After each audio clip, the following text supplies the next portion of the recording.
Et bonjour à tous, bienvenue dans une nouvelle vidéo sur la chaîne Anjou Pop Corner. Et aujourd'hui, je reçois Andy. Il vient nous parler du shogi parce que tu fais partie, alors je ne sais pas ton rôle, mais en tout cas, tu es dans la Ligue Île-de-France de shogi. Ouais, exactement. Alors, je suis le trésorier de la Ligue Île-de-France de Trésorier. shogi. Je suis responsable d'animation également, donc c'est souvent moi qui gère justement ce côté animation quand on vient présenter le shogi du coup dans divers salons, dont la Paris Manga. Donc c'est le shogi, ceux qui ne connaissent pas, c'est un jeu cousin du jeu d'échecs qu'on a. À la base, c'était le même jeu qui est apparu au 6e siècle au nord de l'Inde.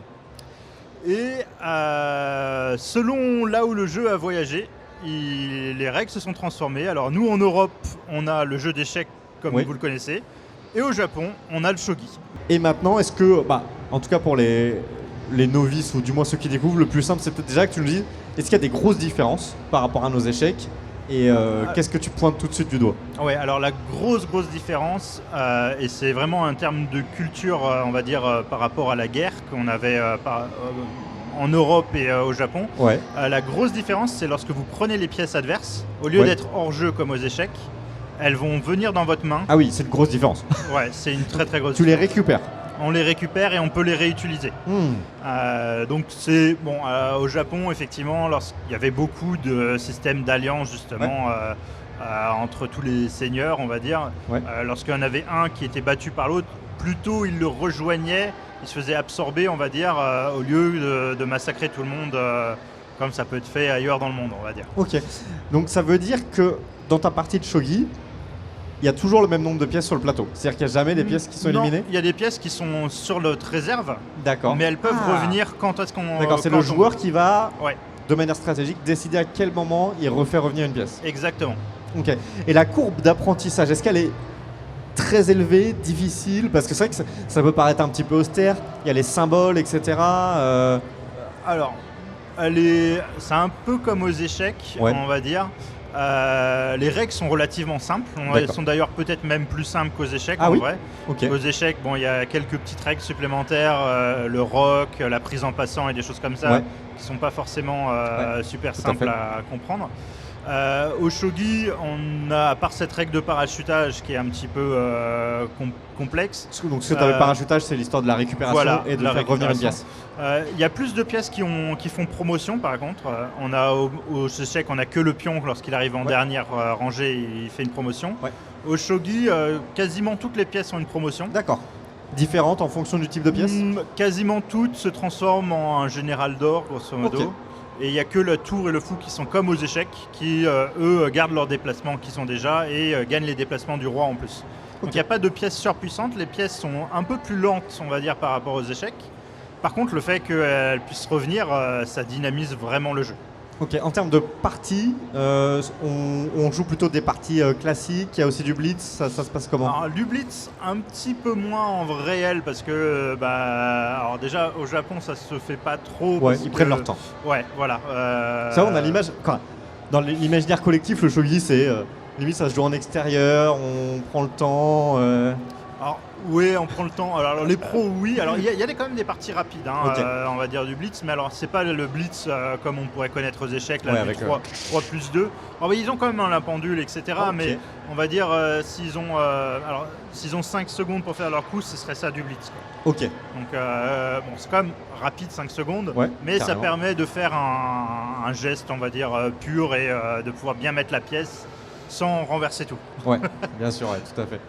Et sur l'aspect classement, compétition, une fois de plus, je fais le parallèle avec les échecs. On a ce fameux Elo avec notre classement. Où est-ce qu'on en est? On se positionne. Est-ce qu'on a la même chose au shogi? Oui, il y a la même chose pour les amateurs. Tout ce qui est la fédération européenne. Enfin, européenne d'ailleurs, occidentale, parce qu'il y a les États-Unis, etc. Enfin, toute l'Amérique du Sud aussi dedans. Par contre, les pros, c'est très différent. À savoir qu'ils vont dans une école quand ils sont assez forts. Alors c'est très sélectif. Au Japon? Ouais, c'est que au Japon il y a des pros, il n'y a pas de pros ailleurs. Il y a eu, je crois, un Chinois qui a réussi à rentrer dans l'école, un Chinois masculin, mais il n'a pas réussi à aller très loin. Et par contre, il y a une joueuse polonaise qui, elle, a réussi à être pro féminin. et il rentre quand même dans l'école et elle a été assez loin pour être pro féminin, donc c'est quand même quelque chose d'assez incroyable. Ouais, tout à fait. Ça a vraiment été une grosse news au Japon, de voir quelqu'un déjà qui rentre dans l'école, c'est quelque chose, et qui réussit l'examen pro, c'est encore plus dur. Ouais, complètement. Alors les pros, grosso modo, ils rentrent quand ils ont 11 ans à peu près. L'équivalent, on va dire amateur, ce serait 4 dan amateurs à peu près qui seront. Donc il y a des dan un peu comme au judo. Et ensuite, ils rentrent dans un système pro qui est vraiment très très différent. Il faut que chaque semestre, ils soient dans les 50%, on va dire, de leur classe pour monter dans la classe supérieure. Et donc ils rentrent généralement quelque chose qui est 7Q, 8Q, mais c'est des 8Q pro. Donc ça n'a plus rien à voir avec notre monde à nous. Ouais. Et à chaque fois, ils gagnent une classe. Et jusqu'à 3 dan, ils sont encore considérés amateurs, mais et après, des apprentis. Ça passe pro. Et en fait, là, alors, le dernier truc, c'est la Ligue 3 dan, où il y a 2 joueurs qui passent pro chaque semestre. Ok. Donc ça, c'est très très dur. 4 par an, quoi. 4 par an. Et donc c'est très très select, on va dire. Ils seraient tous grand maître 2600 pour avoir ce niveau-là. Et du coup, si on se dit c'est pratiquement que des Japonais, c'est parce qu'il y a une vraie culture du shogi là-bas, c'est quelque chose d'extrêmement populaire. Enfin, les enfants, on leur fait jouer à ça, etc. Oui, tout le monde connaît. C'est encore plus populaire que les échecs chez nous, quoi, en fait. Il y a vraiment. Donc, ça passe à la télé. Donc les pros sont des gens connus d'une certaine manière. Oui. Alors le plus fort pro d'ailleurs actuellement, il a 22-23 ans maintenant. Ok, excellent. Il a tous les titres. C'était jamais arrivé dans l'histoire. Depuis 1940, quelque chose comme ça. Une fois, il y en a eu un qui a eu tous les titres, mais il n'y en avait pas autant qu'aujourd'hui. Et c'était en 96 et il les a perdus, alors que lui, ça fait déjà 1 an qu'il les a gardés. Donc c'est un prodige il est extrêmement fort. Incroyable. Oui, il est passé pro à 14 ans. Généralement, les gens passent pro à 25. Ok. Voilà, lui, il est déjà méga champion, alors que les autres sont pas encore pro, quoi. Non, c'est incroyable. Il a gagné tous les titres, en fait.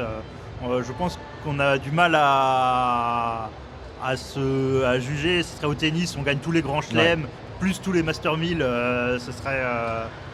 Et si on revient un petit peu sur la France, nous, comment ça fonctionne? Est-ce qu'il y a une fédération? Est-ce qu'il y a on peut se licencier? Ouais, alors il y a une fédération, effectivement, on peut se licencier. Il y a des clubs un peu partout. On en a 2 du coup en Ile-de-France. Il y en a un à Kremlin-Bicêtre et un à Rueil-Malmaison. Ok. Il y en a un peu partout, beaucoup en Alsace. Ok. Il y en a quelques-uns, Nantes, Angers. Il y en a dans le sud un petit peu aussi. Et il y en a un à Lyon également. D'accord. Il y en a un peu partout. Il y a, on va dire, une trentaine de clubs au total, quelque chose comme ça. Il y a 200 joueurs, on va dire, licenciés qui jouent activement des tournois. Okay. Donc c'est pas très très très grand encore. C'est en croissance? C'est en croissance, ouais. Par contre, sur Internet, des joueurs français, on est plusieurs milliers. Donc il y a quand même des joueurs qui ne sont pas licenciés, mais qui vont jouer. Ouais. Il y en a quelques-uns. Il y en a qui ont été licenciés à un moment et qui...